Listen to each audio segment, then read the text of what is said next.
दिल्ली नगर निगम में कांग्रेस के 8 काउंसलर हैं, 8 निगम पार्षद हैं और इन निगम पार्षदों ने हाल ही में संपन्न हुए दिल्ली नगर निगम के मेयर चुनाव में न सिर्फ आम आदमी पार्टी की बल्कि बीजेपी की भी रातों की नींद हराम कर दी।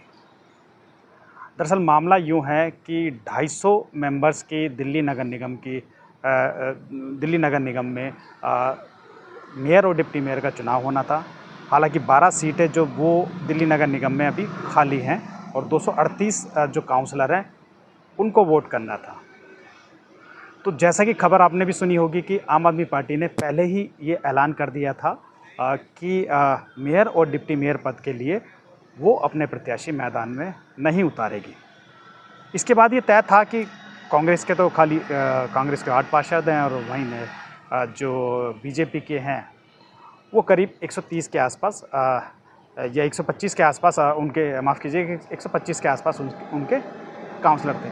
तो तय था कि जब जो मुख्य विपक्षी दल दिल्ली नगर निगम में आम आदमी पार्टी है वो फ़िलहाल सत्ता में थी वो, लेकिन दिल्ली विधानसभा चुनाव के बाद में जो बीजेपी की जीत हुई है उसके बाद आम आदमी पार्टी वो लगभग विपक्ष में आ गई। हम समझाएंगे कैसे दिल्ली नगर निगम में और दिल्ली विधानसभा के चुनाव से इसमें फ़र्क पड़ता है। दरअसल आम आदमी पार्टी के ऐलान के बाद में तय हो गया था कि बीजेपी जो है वो मेयर और डिप्टी मेयर पद पर करीब 2.5 साल बाद काबिज हो जाएगी। 2.5 साल से आम आदमी पार्टी की निगम में सत्ता है, लेकिन अचानक जो 20 अप्रैल दिल्ली नगर निगम में मेयर और डिप्टी मेयर पद के चुनाव की आखिरी तारीख थी, नॉमिनेशन के लिए आखिरी तारीख थी। बीजेपी ने अपने मेयर और डिप्टी मेयर पद के प्रत्याशियों को मैदान में उतारा और उन्होंने नॉमिनेशन फाइल किया, लेकिन अचानक करीब 3 बजे कांग्रेस भी पहुंची वहां नॉमिनेशन फाइल करने के लिए। कांग्रेस के पहुंचते ही बीजेपी के खेमे में सन्नाटा छा गया, क्योंकि अगर कांग्रेस कैंडिडेट नहीं उतारती तो निर्विरोध निर्वाचित हो जाते बीजेपी के मेयर और डिप्टी मेयर। लेकिन कांग्रेस ने जब अपने मेयर और डिप्टी मेयर पद के लिए मनदीप सिंह और डिप्टी मेयर के लिए अरीबा खान को मैदान में उतारा, उन्होंने नॉमिनेशन किया। नॉमिनेशन के बाद में जो एक तरीके से बीजेपी में सन्नाटा आ गया। आम आदमी पार्टी पहले ही अपने आप को इस चुनाव से अलग कर लिया था आम आदमी पार्टी ने, लेकिन इन 8 काउंसलरों ने 20 अप्रैल से लेकर 25 अप्रैल तक किस तरीके से बीजेपी के नाक में दम करके रखा, वहीं आम आदमी पार्टी के। दरअसल जो प्रत्याशी थे कांग्रेस के मेयर और डिप्टी मेयर पद के, दोनों ने बाकायदा लेटर लिखकर आम आदमी पार्टी और बीजेपी के पार्षदों से वोट करने की अपील की। इसके साथ ही जो बीजेपी जो सबसे बड़ा दल था उसका माथा ठनका और अपने आप मेयर और डिप्टी मेयर पद बचाने के मेयर और डिप्टी मेयर पद जीतने के लिए न सिर्फ दिल्ली के अध्यक्ष वीरेंद्र सचदेवा को मैदान में उतरना पड़ा, बल्कि उनकी 7 सांसद और 10 विधायकों को मैदान में आना पड़ा। दरअसल दिल्ली नगर निगम की 250 मेंबर्स हैं दिल्ली नगर निगम में, उसमें 12 सीटें वैकेंट हैं। कुछ विधायक बन गए, कुछ सांसद बन गए, लेकिन 238 में जो बहुमत का आंकड़ा है वो बीजेपी के पास है और आम आदमी पार्टी के पास नहीं था, जिसके वजह से आम आदमी पार्टी ने इस चुनाव से अलग रहने का फैसला लिया। अब बात आती है चुनाव की। 20 अप्रैल से लेकर 25 अप्रैल तक बीजेपी के खेमे में सन्नाटा रहा। वहीं इस बात पर ये रहा कि कहीं हमारे जो पार्षद है वो कांग्रेस को वोट ना कर दें, सेंध ना लगे।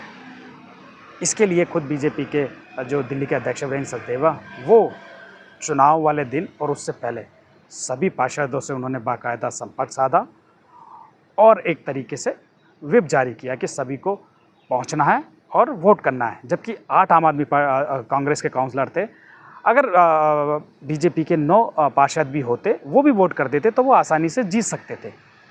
लेकिन उसके बावजूद बीजेपी ने कांग्रेस को कम ना आंकते हुए अपने 7 सांसद लोकसभा के और 10 विधायक जो कि दिल्ली विधानसभा से नॉमिनेट होते हैं दिल्ली नगर निगम के लिए, उनको बाकायदा हाउस में वोटिंग के लिए बुलाया, जबकि ये ज़रूरी नहीं था क्योंकि कांग्रेस के पास मात्र 8 काउंसलर थे। तो जिस दिन वोटिंग हुई उस दिन बाकायदा 1 से 2 घंटे पहले दिल्ली के अध्यक्ष वीरेंद्र सचदेवा खुद वहां पहुंचे और सभी काउंसलरों की काउंटिंग की। वहीं लोकसभा सभी काउंसलरों की काउंटिंग के बाद लोकसभा के जो सांसद हैं उन सभी को बुलाया गया और सभी विधायकों को बुलाया गया। वोटिंग हुई। वोटिंग के दौरान सबसे पहले जो लोकसभा के 7 सांसद हैं उनमें से 6 सांसदों ने वोट किया। मनोज तिवारी नहीं पहुंच पाए थे। वहीं दिल्ली नगर निगम में जो दिल्ली में 3 राज्यसभा की सीटें हैं वो भी दिल्ली नगर निगम में वोट करते हैं। तो तीनों सीटें आम आदमी पार्टी के पास में हैं। लेकिन उसी में एक जो दिलचस्प बात यह है कि स्वाति मालीवाल जो कि आम आदमी पार्टी के विरोध में हमेशा रही हैं, वो भी बीजेपी के पक्ष में वोट करने नहीं आई। इसके बाद में जो 13 विधायक हैं उनको वोट करना था। तो 3 जिसमें से विधायक हैं वो आम आदमी पार्टी के और 10 बीजेपी के। तो लिहाजा सभी 10 के 10 विधायक वोट करने के लिए आए। ये थी कांग्रेस के 8 काउंसलरों की ताकत। और आम आदमी पार्टी को ये लग रहा था कि कहीं हमारे जो पार्षद हैं वो टूट ना जाएं और वो कांग्रेस को वोट ना कर दें। इसलिए चुनाव ना लड़ने के ऐलान के बाद उन्होंने इस चुनाव का भी बहिष्कार किया। यानी निगम का जो सदन है जहां वोटिंग होती है वहां भी काउंसलरों को नहीं आने दिया, ना ही काउंसलरों को, ना ही राज्यसभा सांसदों को और ना ही विधायकों को। ये थी कांग्रेस के 8 काउंसलरों की ताकत। वोटिंग हुई, जैसा तय था वैसा कि बीजेपी को 135 वोट मिलने थे लेकिन मिले 133 वोट। 2 वोट जिसमें एक स्वाति मालीवाल 2 वोट जिसमें से 1 वोट को इनवैलिड घोषित किया गया और एक मनोज तिवारी वाला वोट जो कि नहीं डल पाया था। तो बीजेपी भले ही जीत गई हो, लेकिन जीतने के साथ साथ कांग्रेस ने एक मैसेज दिया कि लोकतंत्र है, लोकतंत्र में विपक्ष मजबूत विपक्ष होना चाहिए और अगर विपक्ष ही हिम्मत हार जाएगा तो किस तरीके से ये लड़ाई लड़ी जाएगी। मेयर का चुनाव आसानी से बीजेपी जीत गई, लेकिन जब बात आई डिप्टी मेयर की तो कांग्रेस से पूछा गया, जैसा अक्सर होता है, कि क्या वोट कराने चाहेंगे। तो वहाँ कांग्रेस ने एक बड़ा दिल दिखाते हुए कांग्रेस ने कहा कि हम नहीं चाहते कि डिप्टी मेयर पद के लिए भी चुनाव हो, क्योंकि संख्या बल आपके साथ है, लेकिन हम ये चाहते हैं कि आप दिल्ली की जनता है उनके हितों में काम करें और अगर आप इसकी गारंटी देते हैं कि दिल्ली की जनता के हितों में आप काम करेंगे तो हम अपना डिप्टी मेयर पद से नामांकन वापस लेते हैं। तो जो नवनिर्वाचित मेयर थे राजा इकबाल सिंह, उन्होंने बाकायदा हाउस से कहा कि हम जनता से जुड़े मुद्दों पर काम करेंगे और विपक्ष को पूरा मौका देंगे। तो ये एक कांग्रेस के 8 काउंसलरों की ताकत थी जो कि दिल्ली नगर निगम में देखने को मिली।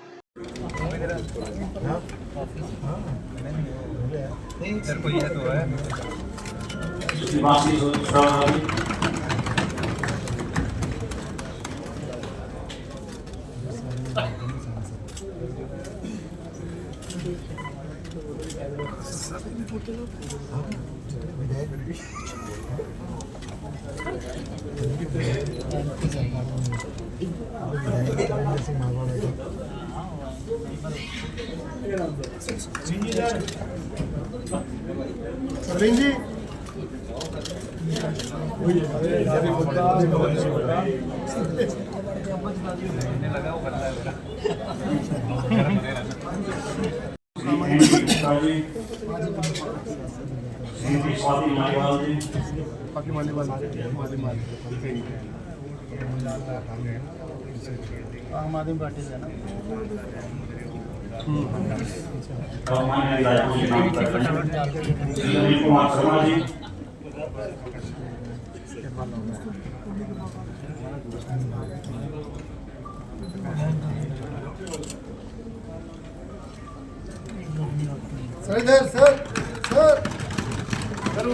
सर ऊपर दिखाओ, ऊपर से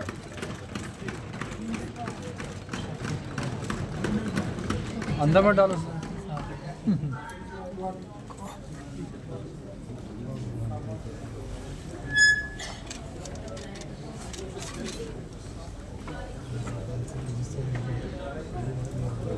कुमार चौधरी जी,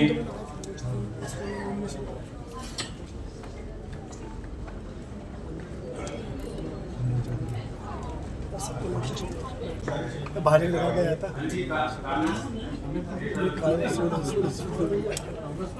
दे शर्मा कर लो।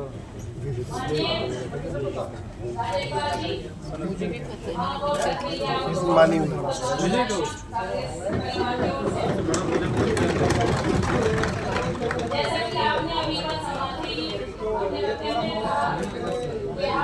साइलेंट और विपक्ष और कांग्रेस को लेके चलेंगे। किसी भी पार्टी के साथ, किसी भी पार्षद के साथ आप भेदभाव नहीं करेंगे। यदि आपकी ऐसी ही इच्छा है और इसी तरह से आप सदन को चलाएंगे तो हम डेप्यूटी मेयर के, उप महापौर के चुनाव के लिए वापस लेते हैं, भूल गया। बहुत बहुत धन्यवाद।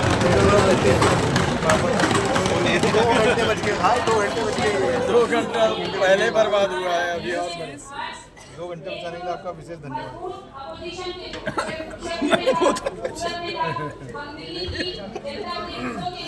परवीन हरी तुम्हारे खाली आवाज आ रहा है। जनता के द्वारा चुने गए माननीय पार्षद हैं और उनकी भलाई के लिए यदि ये निगम वादा करती है कि सभी पार्षदों के साथ बिना किसी भेदभाव, चाहे वो पार्टी से हो, चाहे वो प्रशासनिक स्तर पे हो, यदि काम होंगे तो हम दिल्ली की जनता के लिए बहुत बहुत धन्यवाद। चलो 2 घंटा बचाया, इसके लिए बहुत बहुत धन्यवाद। महापौर पद के लिए श्री जयगोपाल एवं सुश्री अलीबा खान के नामांकन पत्र प्राप्त हुए थे, जो कि वैध है, क्योंकि इनमें से सुश्री अलीबा खान ने अपना नाम वापस ले लिया। अब श्री जयगोपाल का नाम भी शेष रह गया। अभी मैं श्री जयगोपाल यादव को विधिवत उप महापौर निर्वाचित घोषित करता हूँ।